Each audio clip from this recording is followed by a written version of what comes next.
bonjour à toutes et à tous, apprentis hackeuses et apprentis hackers. Alors, ce mois-ci, la miniature de la vidéo, c'est Maxi Reynolds. Donc Maxi Reynolds, qui est une red teameuse principalement, même si elle a fait beaucoup de choses, elle a une carrière assez variée. Et donc, elle est connue pour pas mal de choses dans le milieu du hacking, mais je pense que la principale, ce qui fait qu'elle est la plus connue, c'est qu'elle a sorti un livre en 2021, si je me trompe pas, qui s'appelle The Art of Attacker Mindset for Security Professionals. Et donc ce livre, elle en parle sur cette interview que je vais mettre en lien sous la vidéo. Et donc elle a fait des missions assez hors normes, hein, du type du Red Team sur des plateformes pétrolières, où elle a été prise à partie par l'équipe de sécurité qui pensait que c'était une agente secrète russe. Voilà, des missions assez hors normes, mais elle faisait pas que du Red Team, elle a fait pas mal de choses, notamment du forensique, d'où l'idée de, comme le Red Team c'est pas que du technique, contrairement à ce que beaucoup pensent, c'est beaucoup de social engineering, hein, ça se passe beaucoup sur l'humain, le Red Team. Et donc du coup l'idée, je me suis dit, ce mois-ci on va faire une enquête Sherlock qui mêle forensique et social engineering. Une enquête qui s'appelle Subatomic.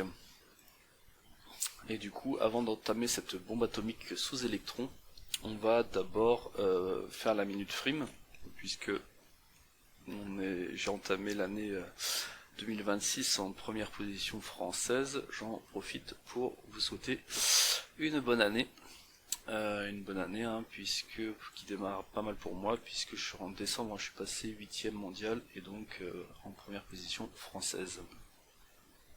Sur Witchal, hein, je rappelle Witchal, le site qui agrège les scores, les sites pour apprendre le hacking type Hack the Box, Root.me et compagnie. Voilà pour cette petite minute frime. Ensuite, pour bien démarrer l'année, malgré le contexte international tendu, une petite minute bonus pour parler de ce livre. J'apprends à hacker à partir de 9 ans, que j'ai offert à ma nièce, et qui a bien pris. Je pensais pas que ça prendrait autant, parce que ça me paraissait un peu tôt, 9 ans, mais en fait si, ça marche bien, hein. Elle a passé, elle a pas fini le livre évidemment, j'ai un peu peur quand même sur les challenges difficiles, mais en tout cas sur les faciles et les moyens, elle s'en sort bien. Donc c'est une bonne initiative d'avoir fait ce livre pour faire découvrir le hacking aux enfants. Et enfin, une dernière petite minute avant d'entamer l'enquête. On a une minute relou, assez décousue on va dire. Alors, en fait, à la base, c'est donc justement pendant les fêtes, j'ai dans mon entourage, ils aiment beaucoup la série Loup-Garou, qui est d'ailleurs pas mal, là j'aime bien, je recommande. Et donc dans la dernière saison de Loup-Garou, il y a Sax qui participe. Et du coup, mon entourage me demande, ouais, est-ce que tu connais Sax? Je leur réponds non, hein, moi j'ai juste croisé Sax 2-3 fois au Brest CTF. Et d'ailleurs, à la base, j'avais une bonne image de Sax, puisque le Brest CTF, c'est un événement très chouette et une très bonne initiative de sa part. Et du coup, suite à ça, quand même, je sens qu'il y a un peu d'animosité, on va dire, de la part de mon entourage sur ce personnage. Donc j'ai dit que... En effet, enfin, du coup, j'ai regardé Loup-Garou, et effectivement, il y a un côté un peu croit tout savoir qui transparaît chez Sax, et comme chez beaucoup de hackers qu'on voit dans les médias. Et c'est là que je me suis dit, en fait, il y a quand même un biais, puisque les hackers qu'on voit dans les médias, j'en avais parlé déjà sur Florent Curté, qui n'est même pas un hacker, c'est l'idée que, en tout cas, le biais, c'est lié au fait que ce qu'on voit sur les médias, c'est ceux qui cherchent la lumière. Donc, typiquement, hein, si on participe à une émission comme Loup-Garou, c'est qu'on aime quand même être sur les plateaux télé, etc.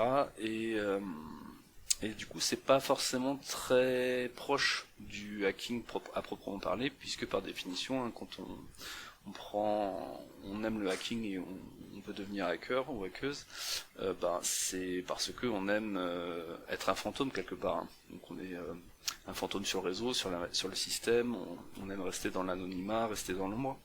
Et du coup, c'est très à l'opposé de de ceux qui sont mis en lumière et vus par le public. Du coup voilà, pour dire qu'il y a un biais sur ça. Bon, ça c'est à la limite pas très grave, hein, c'est juste la perception du grand public sur le monde du hacking qui est très faussé, mais ça on en a déjà parlé. Mais bon, suite à ça, du coup, je rappelle aussi que Sachs, bon, donc moi j'avais une bonne vision de lui au début, et puis c'est vrai que j'avais été un peu déçu, notamment début 2025, hein, quand il avait sorti qu'il y avait une grosse fuite de données sur EDF, qui s'avérait être fausse. Il y a eu du coup plusieurs démentis pour indiquer que c'était pas vrai, hein, donc que ce soit sur par exemple Zataz ou Le Parisien. Donc voilà, un hacker qui donne des fake news, je suis pas fan. Mais après je le suis pas personnellement sur les réseaux, tout ça, donc c'est vrai que au niveau dans le milieu il a une mauvaise réputation, on va dire.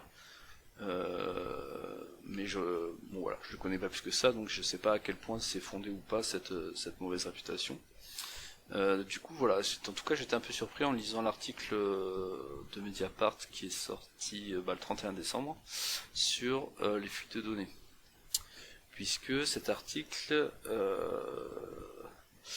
il utilise comme source Sachs justement, en disant que voilà, la tendance à la hausse du volume de violation de données notifiées. Donc ça c'est la source, c'est le CNIL, mais pour le coup ça c'est logique, hein, puisque avant il n'y avait pas de loi, donc quand il y avait des fuites de données, les clients n'étaient pas prévenus. Et maintenant il y a une loi, donc quand il y a une fuite de données, les clientes elles sont prévenues obligatoirement, sinon on ne respecte pas la loi. Donc ça explique qu'il y a forcément une tendance à la hausse des notifications, ce qui ne veut pas dire qu'il y a une tendance à la hausse des fuites de données. Pour le coup, j'en sais rien, s'il y a une tendance à la hausse des fuites de données, mais là du coup l'article il se base sur justement Sachs qui dit ça, hein, qui dit 2025 il y a une rupture, on n'a jamais eu autant de fuites de données. Je sais pas si c'est vrai ou pas, j'aurais bien aimé que ça repose plutôt sur une étude plutôt que juste ce que dit Sachs. En tout cas, du coup, à la fin de l'article, on voit bien que ça repose sur rien, puisque du coup, ils le disent eux-mêmes, hein, ils n'ont pas d'éléments chiffrés sur les fuites survenues en 2025.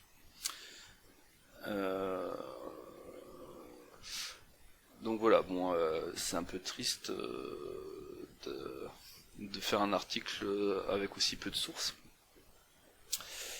Qu'est-ce qu'il y a d'autre à dire sur cet article ? Oui, ça parle du facteur humain, pour le coup, ça c'est vrai, hein. Et ici on voit le facteur humain demeure pour elle comme pour le hacker éthique un maillon faible, clairement, hein. On va le voir encore dans cette enquête, le maillon très souvent exploité par les cyberattaquantes sont les humains. Et donc, oui, dernière... du coup, je trouve que l'article, déjà, la source est un peu limite, et je pense que le fond de l'article est pas bon. Enfin, en tout cas, je trouve que l'article de Reflet Info sur justement les fuites de données, qui est sorti le 7 janvier, me semble plus proche du problème de fond, hein, puisqu'ils disent que le problème de fond, c'est qu'on a accepté d'avoir des services gratuits sur Internet, enfin gratuits payés avec nos données personnelles. Donc à partir de ce postulat-là, évidemment qu'il y a des fuites de données, puisque le business n'est pas gratuit, mais fonctionne sur les données personnelles qu'on fournit sur les différents services Internet. Donc ce serait peut-être plutôt ça le fond du problème, enfin en tout cas le fond du débat à creuser, selon moi. Donc je vais mettre tous ces articles en lien sous la vidéo, hein, comme ça vous pouvez vous faire votre propre opinion sur le sujet. Et cette minute relou étant passée, on va entamer l'enquête qui s'appelle Subatomic.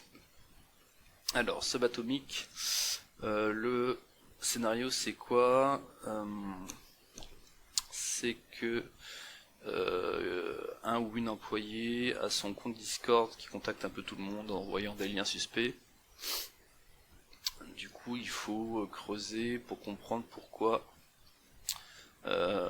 ces messages sont envoyés à l'insu du propriétaire du compte Discord.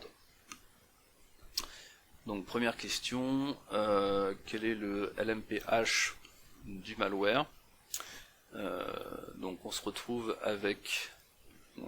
quand on télécharge l'archive ici associée à l'enquête, On a dans l'archive en dézip, on a le fichier danger.txt pour rappeler que c'est un vrai logiciel malfaisant, donc attention, n'exécutez pas ça sur une machine connectée, sinon vous allez potentiellement infecter votre réseau. Et on a l'archive elle aussi chiffrée avec le mot de passe qui est fourni dans danger.txt qui contient le malware. Ici je l'ai déjà déchiffré, on voit ici que le malware.zip, une fois qu'il est décompressé, déchiffré, on a juste un fichier qui s'appelle nsis-installer.exe dedans. Et donc la question c'est quel est son IMPH. Donc IMPH, on n'en a pas encore parlé sur Acksize, c'est un hash qui est basé sur les imports au niveau du PE. Pour identifier et chercher tout ce qui est lié au malware. En fait, du coup, quand on est dans le monde de l'analyse des malwares, il y a beaucoup de hash qui sont utilisés et pas forcément le hash le plus classique, puisque c'est très facile de changer un hash d'un exécutable. Il suffit de changer un octet de l'exécutable et ça change le hash. Du coup, celui-là, il va pas être très utilisé. Enfin, en tout cas, il y a plein d'autres hash qui peuvent être utilisés pour essayer de trouver des ensembles de fichiers qui correspondent à la même famille de malware afin de soulager le temps d'investigation qui est évidemment du temps enfin bref, les analystes sont sous l'eau, donc il faut essayer au mieux de soulager leur temps d'investigation. Donc si on peut éviter d'analyser plein de fichiers qui sont en fait le même malware, c'est pratique, d'où la création de plusieurs hashes comme le IMPH. Donc pour aller voir ce IMPH, et d'ailleurs les autres, on va utiliser VirusTotal sans surprise.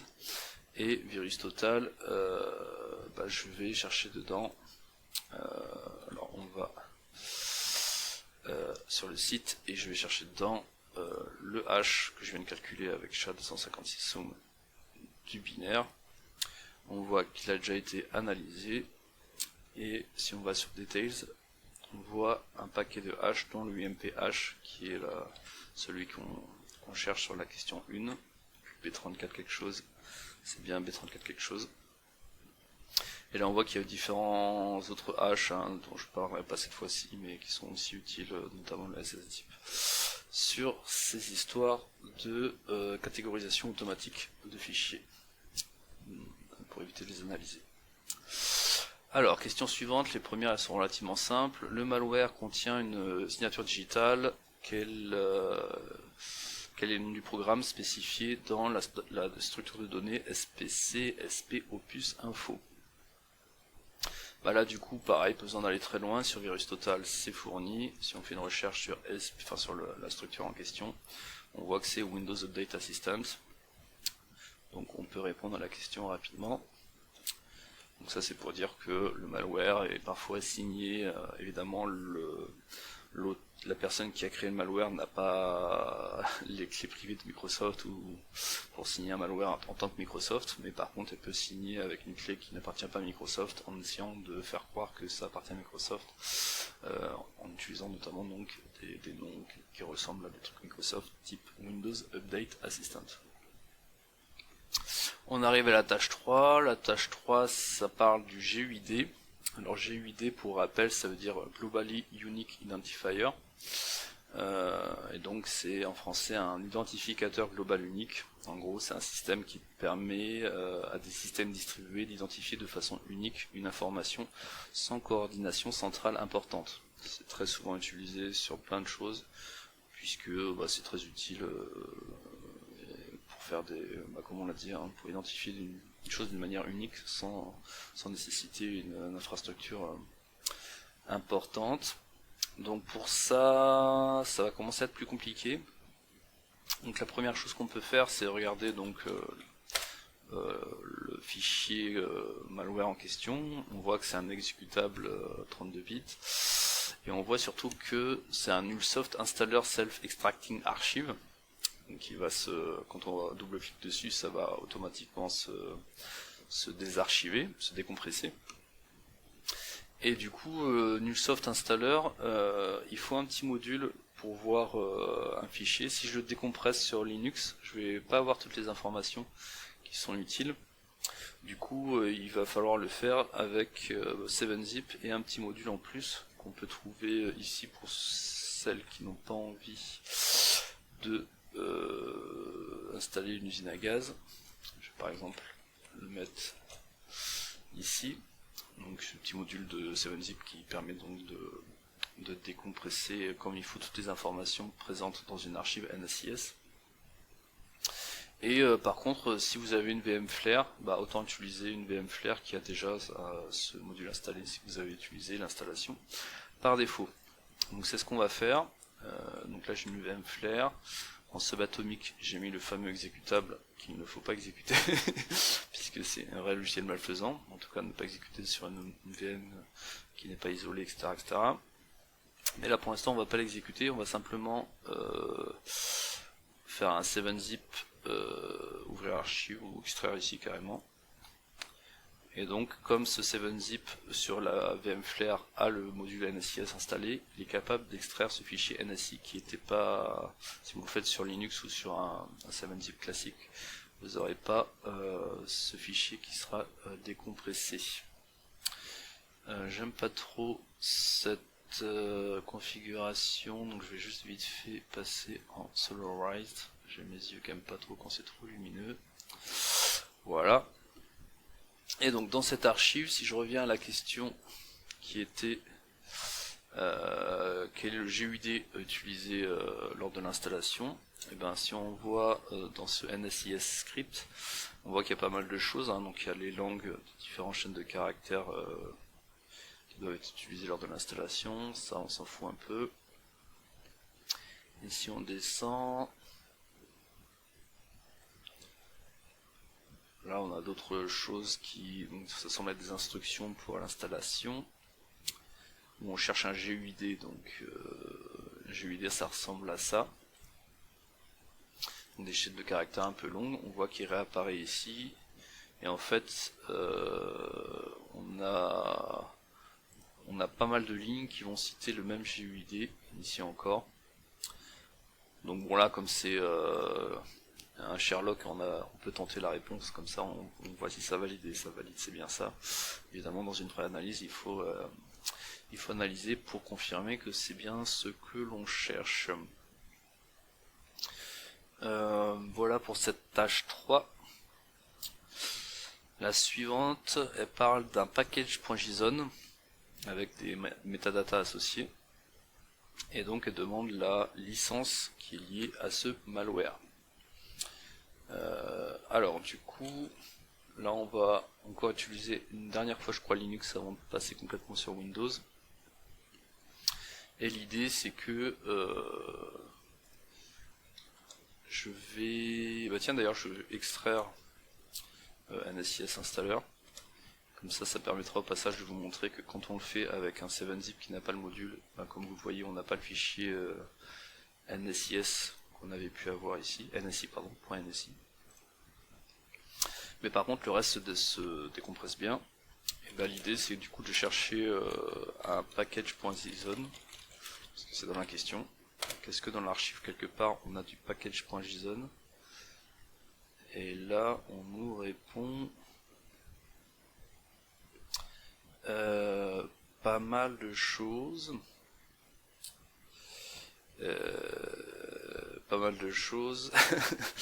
Mais que dans le hold parce que j'ai oublié de le faire, de le supprimer. Donc faisons comme si on n'avait rien vu et qu'il avait rien trouvé.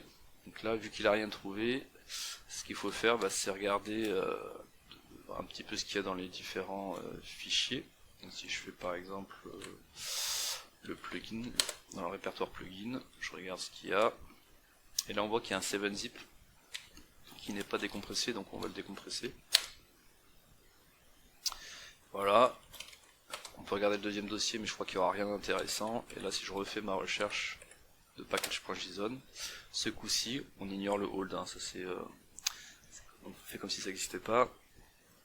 On trouve deux fichiers, Serenity Therapy Installer et app.hasard. Donc a priori ces deux fichiers sont intéressants à creuser. Donc le hasard, je sais plus si on l'a, je dis hasard mais ça se prononce pas trop en français, hein, c'est ASAR. Je suis pas trop sûr qu'on ait déjà vu dans le passé, mais en tout cas l'idée c'est que c'est un format d'archive, donc on peut aussi le décompresser.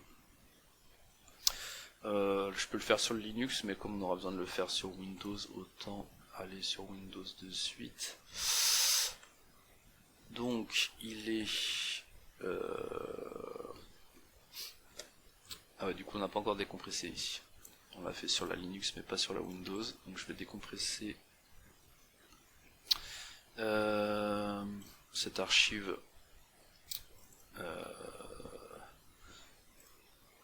ici. Je vais le mettre à la racine, très bien. Ce app.hasard. Voilà, et donc une fois que je l'ai décompressé, je vais redécompresser en allant sur le bon dossier, downloads, subatomic, et donc ce fichier .asar, je veux le décompresser, et la commande du coup c'est asar e, fichier à décompresser, et on va le mettre par exemple dans un répertoire extracted. Ok, et là du coup il m'a créé bien un répertoire extracted avec différents fichiers qui étaient présents dans ce fichier .asar qui était dans une archive 7-zip qui était elle-même dans une archive auto décompressable NSIS. Et donc ce package.json, c'était ça la question, hein, on l'a trouvé, et donc si je reprends la tâche, la question c'était quelle est la licence. Ma licence, on voit ici que c'est ISC. Donc on a pu résoudre la tâche 4. La tâche 5, ça va être très simple, ça demande quel est le domaine utilisé par le sitou de ce logiciel malfaisant. Je reviens sur VirusTotal et je regarde les domaines contactés. Alors si je me souviens bien, c'est dans Relations. Voilà, contacté de domaine, il y en a un certain nombre. Et donc celui-là qui sent pas bon, qui est noté 10 sur 93, c'est eliteMagnetic.site. On peut passer à la tâche 6. Et la tâche 6, on va arriver à ce qui est le plus dur à faire sur ce malware, à savoir trouver le code du malware pour répondre à toutes les autres questions. Donc, si on regarde le malware, donc le malware, c'est donc du app.js comme on l'a vu ici. Donc ce app.js, je l'ouvre sur Visual Code. Et on voit rapidement que pour une analyse statique, on va bien galérer, puisque le code est imbitable et il y en a pour beaucoup. Je sais plus si on peut faire un retour à la ligne là, edit. Ce qu'on peut faire par contre, c'est l'ouvrir avec notre plus, ça sera plus parlant, et là c'est dans affichage, retour automatique à ligne. Voilà. Quand on voit ça, on voit bien que l'analyse statique, ça va être compliqué, pas impossible, hein, rien n'est impossible, mais on essaye de gagner du temps, donc on va plutôt utiliser l'analyse dynamique. Ok, donc analyse dynamique, je veux exécuter ce malware. Donc comme c'est un malware, je fais pas ça partout, donc je prends une VM, ici c'est le cas, je suis déjà dans une VM. Donc cette VM, il faut plusieurs éléments, hein, je rappelle, pour les débutantes et les débutants. Il faut qu'elle soit déconnectée d'internet. Donc là c'est le cas, si on regarde VM settings, je l'ai déconnecté d'internet. Évidemment il faut le faire au niveau de l'instrumentation de la VM, pas à l'intérieur, parce que évidemment si vous désactivez internet, on va dire dans Windows, dans la VM Windows, potentiellement le malware, s'il s'exécute en tant qu'administrateur, il pourra réactiver le réseau. Donc il faut penser à tout ce qui est partage de folders, désactiver les partages. Pensez à l'isolation, hein. Ici on voit que ça c'est autorisé, c'est peut-être pas une bonne idée. le copier-coller. Donc je vais éteindre la VM. Tac, tac, pour pouvoir désactiver cette partie-là, que je pensais avoir faite et apparemment non.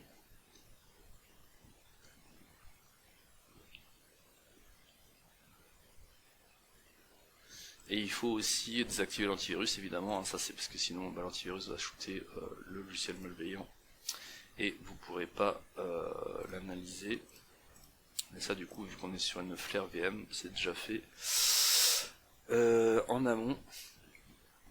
Et je pense qu'on a toutes les conditions requises pour pouvoir lancer ce logiciel malfaisant dans une VM isolée.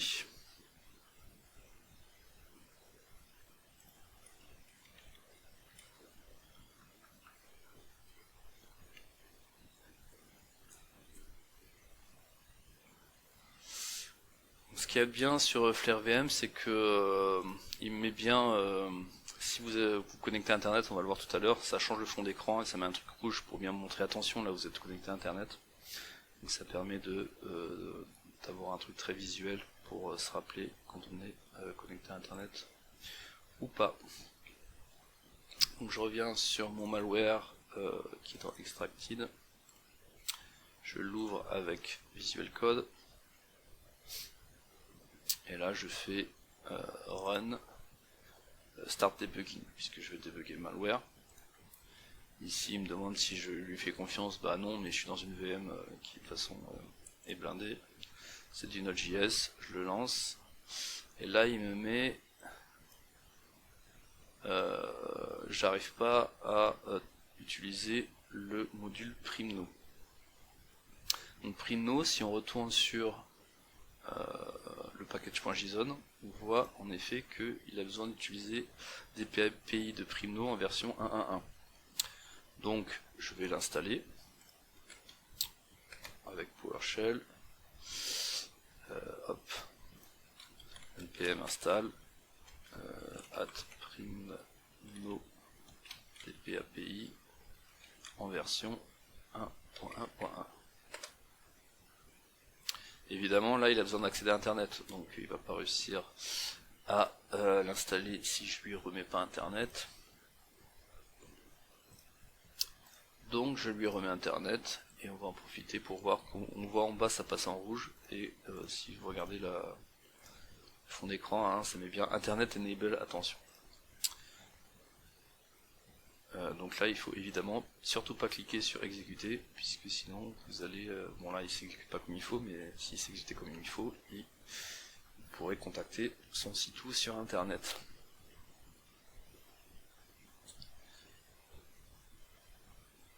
Du coup il va mettre un peu de temps, le temps qu'il se rende compte que ça y est, maintenant il a internet.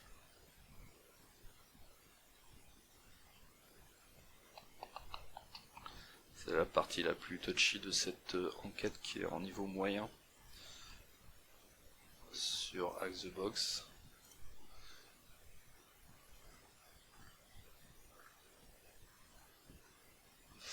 Medium.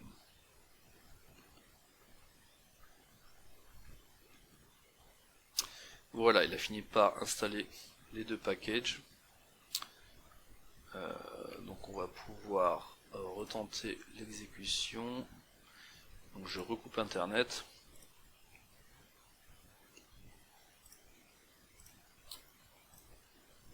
Voilà, on va voir que en bas ça va passer de rouge à noir pour dire ça y est, internet est plus là. Ça met un peu de temps, voilà. Et ici je peux retenter un start debugging. On a encore un message.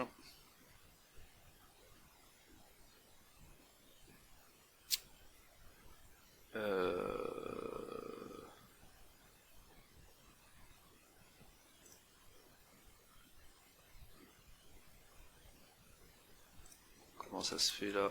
Download.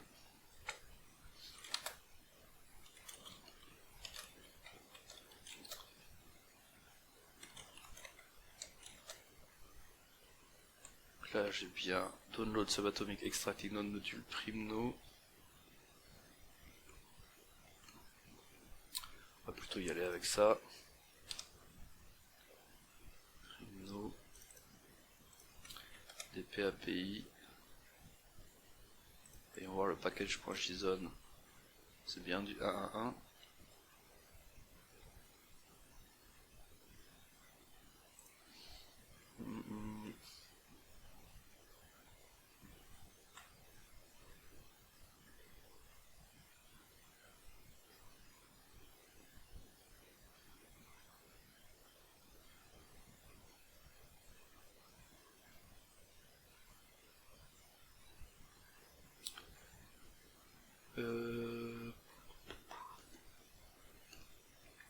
Là je sais pas trop pourquoi, donc ce que je vais faire c'est que je vais tenter de le désinstaller et réinstaller, peut-être que j'avais pas supprimé l'ancienne version, il n'a pas aimé. On va voir si c'est ça, même si j'y crois moyennement. Hop, donc je désactive internet, enfin je remets internet plutôt, du coup le fait de remettre internet il passe tout de suite en rouge. Ici je vais faire un del node module at Rhino, comme ça on est sûr de le supprimer, T pour tout, et je retente npm install at primno dpapi 1.1.1.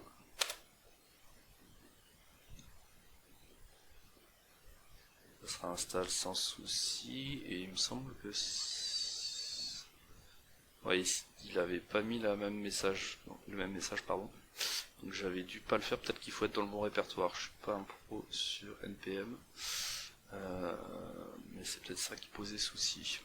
Donc on reteste. Je recoupe internet, ça repasse en noir bientôt, et dès que ça repasse en noir, c'est que internet est bien coupé et que je pourrais faire un F5. C'est repassé en noir, je fais F5. Et là c'est mieux, le message d'erreur change, et ça parle de SQLite 3. Et donc si on regarde à nouveau le package.json qu'on avait récupéré, ça indique qu'il faut SQLite 3 en version 5.1.6. Donc rebelote. Ça c'est lié au fait qu'on analyse le malware longtemps après, hein, sinon on aurait déjà les bonnes versions. Donc je remets internet et j'installe ce coup-ci SQLite 3 en version 5.1.6.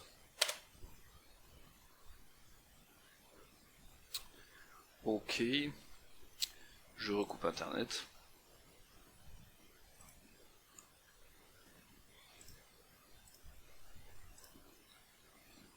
Et dès que ça repasse en noir, je vais pouvoir faire un F5.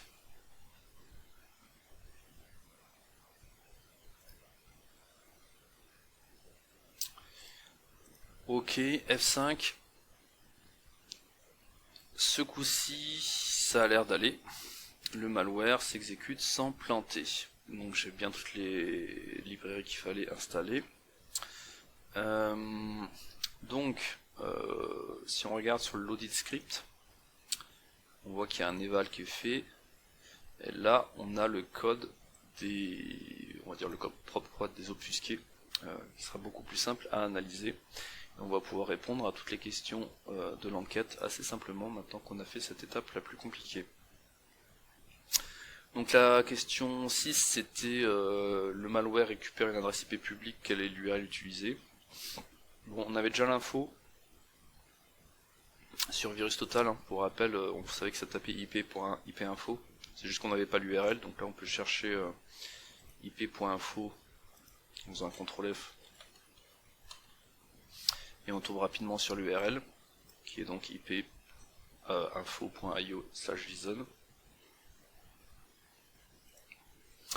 Voilà. Ensuite la tâche 7, le malware est utilise donc un site web avec un pass particulier, lequel c'est. Donc on savait déjà grâce à la question 5 que c'était Elite magnétique, donc là ils veulent le pass complet. Donc il suffit de chercher Elite magnétique, voilà, et ici on a le pass complet. Tâche 8, le malware a un user ID configuré dans les headers. Quel est le nom de la variable associée ou la clé associée? Pardon, donc là on cherche user ID et rapidement on voit que c'est dans le header duvet user. Tâche 9, le malware vérifie les hostnames, donc ça c'est assez fréquent hein, pour ne pas infecter sa propre machine. La développeuse ou le développeur du logiciel malfaisant va implémenter une exception sur les noms d'hôtes des machines qu'il utilise pour pas s'infecter soi-même quoi.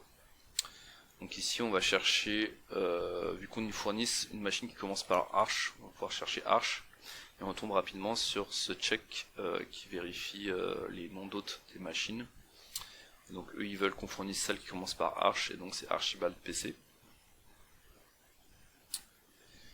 La tâche 10, ça demande de regarder quels sont les process vérifiés par le logiciel malfaisant pour savoir s'il tourne dans une VM d'analyse ou pas. Et ça tombe bien, on est dans la fonction qui s'appelle checkVM, donc ça semble être une fonction qui vérifie si on est dans une VM ou pas. Et si on descend un petit chouïa, on voit qu'il y a une variable tasks qui récupère, qui vérifie avec un task list les process qui tournent. Et donc la question c'est quel est le process qui apparaît deux fois. Donc ça c'est une erreur de la personne qui a fait le malware. Elle a mis deux fois VMware tray. Et ça implique aussi que sur notre VM d'analyse, là, le malware il va facilement savoir qu'on a une VM d'analyse, puisqu'il va notamment vérifier VM12D par exemple. Et moi ça sur ma VM, moi je l'ai qui tombe, donc il va s'en rendre compte qu'il est dans une VM, il va pas forcément mettre toute la charge utile. Et on va voir que c'est pas grave pour cet exercice, puisqu'on va quand même avoir les informations nécessaires grâce au fait qu'on accède au code source désobfusqué. Donc question suivante, le malware utilise une fonction qui permet que s'il n'y a pas un cmd.exe, et ben il le crée lui-même dans une location, dans un répertoire non habituel, en utilisant la variable userProfile. Donc on va pouvoir chercher userProfile.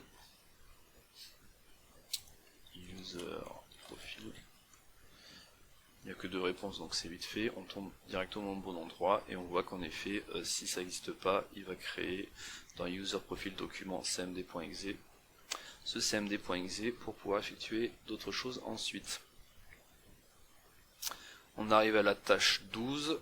Le malware apparaît targeté aussi Discord. Alors je rappelle pour ceux qui sont les moins jeunes qui regardent cette vidéo, Discord c'est une plateforme américaine de VoIP et de messagerie instantanée conçue initialement pour les communautés de joueurs et de joueuses de jeux vidéo, mais son utilisation s'est diversifiée avec le temps et je crois même qu'ils vont rentrer en bourse dans pas longtemps, donc c'est devenu une usine à gaz.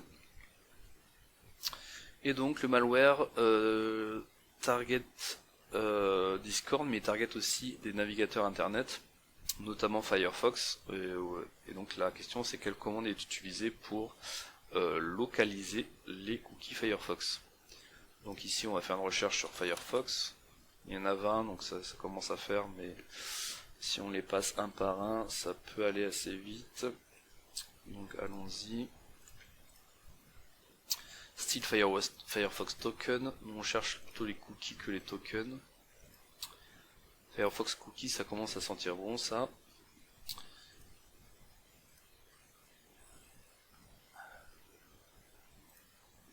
Et là on voit qu'il y a carrément une fonction qui s'appelle getFirefoxCookies. Donc là on est clairement sur ce qu'on veut. Et donc la question c'est quelle commande est utilisée pour localiser les cookies. On voit ici qu'il y a eu where/r cookies.sqlite, qui est le fichier base de données utilisée par Firefox pour stocker les cookies. Et donc c'est bien la réponse à la question. Et on arrive à la dernière question, question 13, qui parle de pour bien éradiquer le malware, il faut trouver les modules Discord qui sont modifiés par le malware, puisque comme on l'a vu sur le scénario d'origine, hein, le malware, enfin en tout cas quelque chose envoie des messages sur Discord qui n'est pas qui ne sont pas des messages intentionnels par le propriétaire ou la propriétaire du compte Discord. Donc comment le malware fait? Donc là on va faire un CTRL F sur Discord. Il y a 28 résultats, donc ça commence à faire aussi. Si on les passe un par un en regardant les noms de fonctions, on voit qu'il y a un await Discord injection, donc ça a l'air pas mal ça. D'ailleurs on va essayer de creuser en regardant ce que c'est ce Discord injection. Voilà la fonction Discord injection. Et donc si on regarde cette fonction, elle fait une loupe pour regarder dans appdata les répertoires Discord, Discord Canary et Discord PTB, qui sont probablement des répertoires installés par défaut quand on installe Discord. Et pour chacun de ces répertoires, s'ils existent, on va chercher un répertoire, un sous-répertoire qui commence par app-. Et on va chercher les modules qui s'appellent Discord Desktop Core 1. Donc c'est la première réponse, puisque la question c'était les modules infectés. Et la deuxième c'est il cherche le index.js pour l'infecter, donc c'est le deuxième élément de la réponse. Et si on creuse un peu ce que fait ce malware, enfin sur cette fonction de malware, on va pas faire tout le malware parce qu'il y a pas mal de choses. Donc si ces répertoires existent, donc ils sont compromis, hein, ils sont corrompus avec les C2 fournis par le malware, qui remplacent les serveurs d'origine. Et ensuite, si on descend un peu, du coup on a un kill, hein, donc les process sont tués et relancés pour prendre en compte ces modifications. Donc là on est typiquement sur du social engineering, hein, donc je rappelle le Red Team, enfin en tout cas en France et chez mes clients, qu'on fait du pentest, on n'a pas le droit de faire du social engineering. Par contre en Red Team on peut faire du social engineering. Et donc le social engineering c'est quoi? C'est l'idée de manipuler psychologiquement des personnes dans le but d'extraire des informations confidentielles. Donc là l'idée c'est que le malware il va passer par des comptes Discord compromis. Enfin, donc en gros il compromet la machine, et en compromettant la machine il peut compromettre les comptes Discord et émettre des messages, et du coup les contacts de la machine compromise, Discord, vont recevoir des messages, ils vont se dire si c'est mon ami qui m'envoie un message, donc je peux lui faire confiance et je peux cliquer sur ce qu'il m'envoie, alors que pas du tout. Voilà. Je pense qu'on a fait le tour pour cette première vidéo de l'année. N'hésitez pas à laisser des commentaires et je vous dis à la fois prochaine pour faire un pas de plus vers le niveau hacking de Lisbeth Salander.